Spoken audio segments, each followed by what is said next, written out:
NEET வினாத்தாள் விவகாரம் தொடர்பாக போராட்டம் நடத்தியவர்கள் மீது எந்தவிதமான கடுமையான நடவடிக்கையும் எடுக்கக்கூடாது என உச்சநீதிமன்றம் தெரிவித்திருக்கிறது. கூடுதல் விவரங்களை செய்தியாளர் நிரஞ்சனிடம் கேட்கலாம். நிரஞ்சன், இந்த வழக்கு தொடர்பான முழு விவரங்கள்.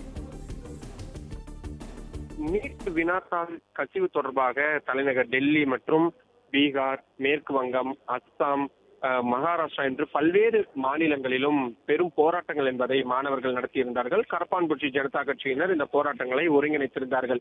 இந்த போராட்டத்தில் கலந்து கொண்டவர்கள் மீது கடுமையான தடியடி, கண்ணீர் புகை அதிகார துஷ்பிரயோகங்கள் செய்யப்பட்டதாகவும், இது தொடர்புடைய காவல்துறை அதிகாரிகள் மற்றும் உயர் அதிகாரிகள் மீது கடுமையான நடவடிக்கை எடுக்க வேண்டும் என்று வலியுறுத்தியும், இது சம்பந்தமான விரிவான விசாரணைக்கு உத்தரவிட வேண்டும் என்று வலியுறுத்தியும் உச்சநீதிமன்றத்தில் மனுக்கள் தாக்கல் செய்யப்பட்டிருந்தது.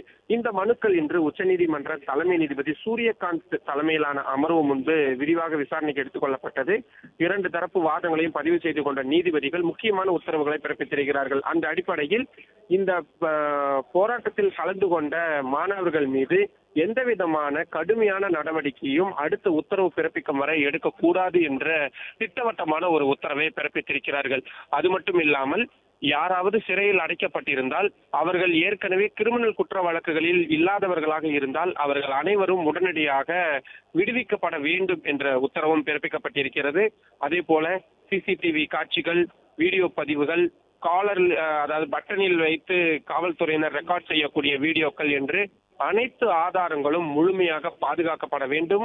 அவை தேவைப்படும் பொழுது நீதிமன்றத்திற்கு சமர்ப்பிக்கப்பட வேண்டும் என்ற பல்வேறு உத்தரவுகளும் பிறப்பிக்கப்பட்டிருக்கிறது.